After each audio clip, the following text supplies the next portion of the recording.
Tiens, on va parler de cette affaire qui ne vous a pas échappé. J'aimerais vous entendre avant 21h à l'encontre de Vinicius. L'ailier brésilien du Real Madrid a une nouvelle fois été visé ce dimanche par des cris de singe lors d'un match de Liga face au Valence CF. Un incident qui a généré une vague d'indignation et de soutien de Mbappé, de Neymar, en passant par le président Lula, qui d'ailleurs n'a pas hésité à prendre la parole sur le sujet alors qu'il participait au G7 à Hiroshima au Japon.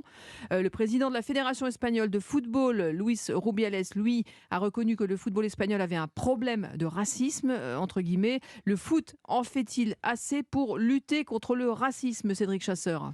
Vous n'avez pas cité Javier Tebas dans cette histoire et dans les différents propos, parce que je pense que c'est le premier problème dans cette histoire, c'est que Javier Tebas, plutôt que d'aller s'excuser, vous avez cité tous les gens qui se sont excusés, le président de la Ligue de football professionnel espagnol, qui gère notamment les championnats, oui c'est ça, et lui, c'est pas du tout excusé.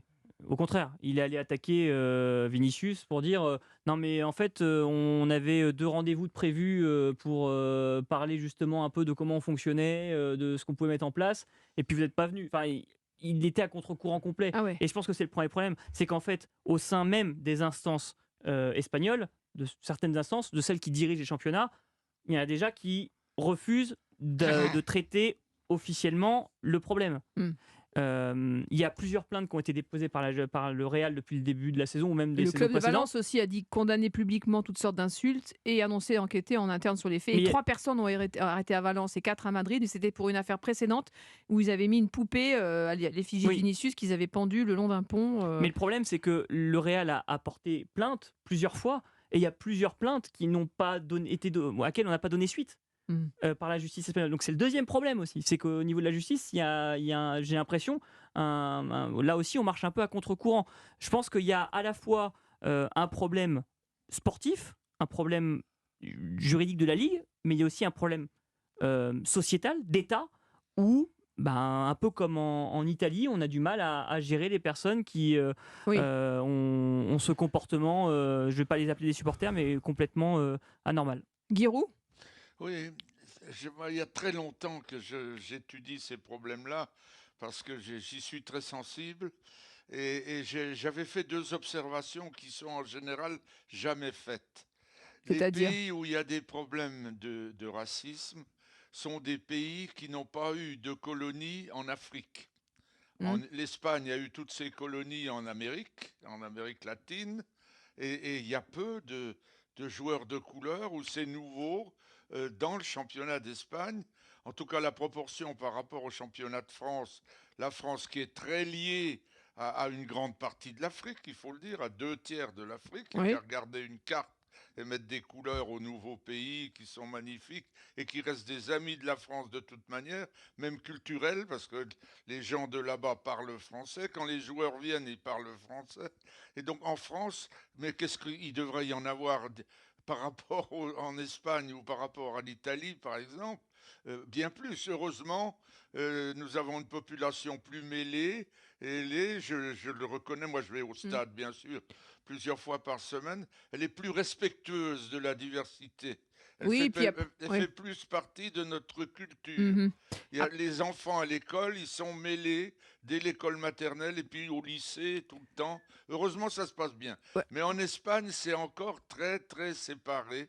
Et finalement, je dis que les pays qui ont été victimes de dictature ont des tendances au racisme beaucoup plus fortes. D'accord. Ça, c'est votre avis, Giroud. Il y a quand même des campagnes qui sont menées par la FIFA, par l'UEFA. Et du côté de la France, il y a des règles aussi qui sont établies. Alors, après, c'est les supporters aussi. Oui, mais regardez les campagnes. Vous parlez des campagnes. On fait porter ça sur les joueurs. Ce sont les joueurs à qui on dit « say no to racism ». Ou « united against racism ». Ou « unis contre le racisme ». Ce sont toujours les joueurs qui sont en première ligne et à qui on demande d'agir en premier. C'est justement ce qu'a dit Ancelotti aujourd'hui. Mais il faut arrêter ça. Ouais. Les clubs, Xavi, Ancelotti et d'autres entraîneurs de Liga ont dit il faut que la fédération les instances et la LFP et la Liga Pro qui est la LFP espagnole prennent le taureau par les cornes et n'attendent pas que ce soit les joueurs qui câblent entre guillemets comme a pu le faire Vinicius, et c'est compréhensible parce que lorsque tout un stade, le stade de Valence fait 55 000 places, vous insulte de singe et d'autres bêtises. Parce que là, c'est tout le stade quand même. Ouais, Là, c'est c'est tout le stade. C'était pas Alors quelques après, individus. ça n'excuse en rien. Non, non. Mais petite précision, Vinicius a eu des problèmes. Effectivement, il a eu des problèmes dans plusieurs stades. Mais Vinicius est un joueur à part qui provoque les adversaires, qui n'a pas toujours eu un comportement extraordinaire. Mais il a obtenu la et- nationalité espagnole en septembre 2022. Oui, mais et, ça- non, mais il l'avait demandé, ça veut dire qu'il a fait la démarche de demander la nationalité. Et maintenant, il dit qu'il était prêt à chercher une destination moins hostile, alors qu'il a un contrat qui court Ouais, jusqu'en enfin, 2027 au Real. Ancelotti a dit qu'il ne partirait pas. Je pense pas que ça va le faire partir. Je Ah, pense c'était que sur là, le coup, c'était l'Espagne sur a ouvert les l'énervement. yeux. Oui. Moi, je veux juste réagir par rapport à ce qu'a dit Guy. Alors, l'Espagne, très bien, n'a pas eu autant de colonies que la France, mais ils ont quand même eu. Ils sont toujours mêlés avec ce Sahara occidental, avec l'Algérie, le Maroc. Ils sont toujours dans ce nid de guêpe. Ils ont Ceuta. des liens avec Ceuta, Melilla, qui sont des enclaves en Afrique, au Maroc.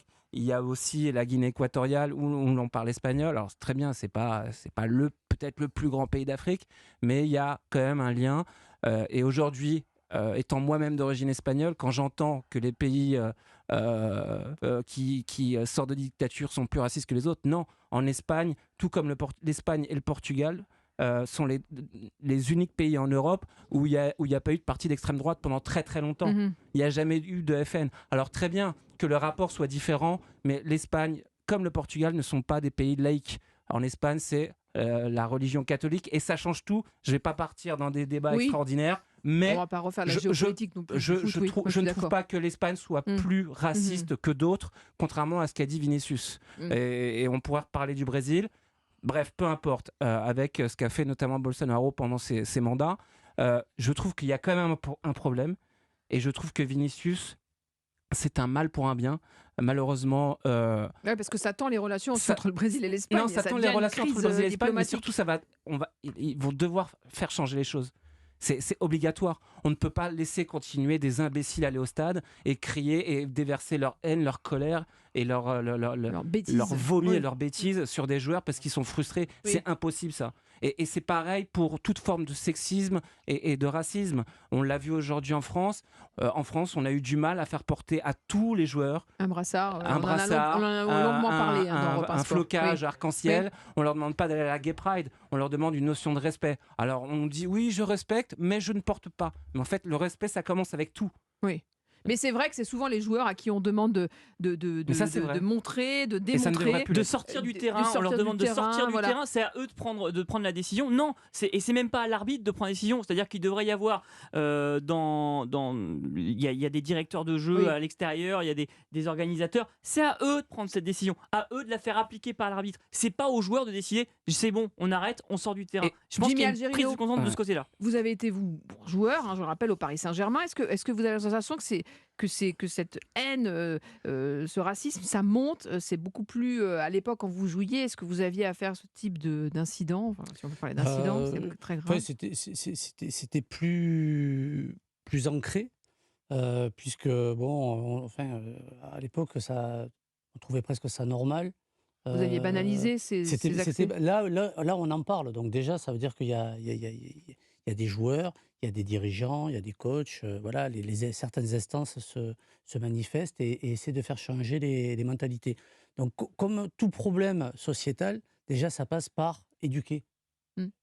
Parce que bon, après, on peut dire ce que l'on veut ou quoi. C'est vrai que pour l'ensemble sur un stade, c'est presque devenu un jeu d'insulter et de critiquer La Vinicius. provoque. Bien sûr, c'est de la provoque. Donc, ça fait partie du sport d'essayer de Mais même ceux qui en sont victimes, Jimmy, attention. même ceux qui en sont Mm. victimes, les joueurs par exemple de couleur noire, vous disent ah ben oui, ont intégré le fait qu'une insulte raciste, c'est fait pour me sortir d'un mal. Certains, Oui, pas oui, tous, oui, mais oui. j'ai déjà entendu ça. Mais ça ne devrait pas l'être, Ça fait c'est partie- non, impossible. Mais c'est pour ça Ouais. que ça passe par l'éducation. Il faut éduquer, mais pas que les joueurs.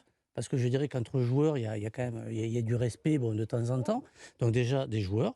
Il y a aussi des instances. Parce que peut-être, bon, on parlait de certains pays, mais peut-être aussi de certaines mentalités, peut-être par rapport à l'âge, par rapport aussi à la culture, qui sont peut-être moins sensibles qu'une nouvelle génération. Donc c'est peut-être là aussi où il faut jouer. Et après, pour moi, l'UEFA, la FIFA, tout ça, il faut qu'ils interviennent aussi. Parce qu'un club comme ça, si ça se passe une fois, deux fois. Ah, mais là, c'est récurrent, oui. Donc, Et à l'encontre de ce joueur en particulier. on les enlève, on enlève des compétitions européennes. Et puis après, que ça soit dans le pays, on les écarte et on arrête le match et ils ont match perdu. Quelles sont les sanctions qui sont prévues en France, en Espagne, en Italie ou quoi, pour ce genre de problème? Moi, j'aimerais bien voir sur le règlement. En Espagne, par exemple, les actes de racisme, c'est les amendes les moins fortes. Voilà. Donc c'est n'importe quoi.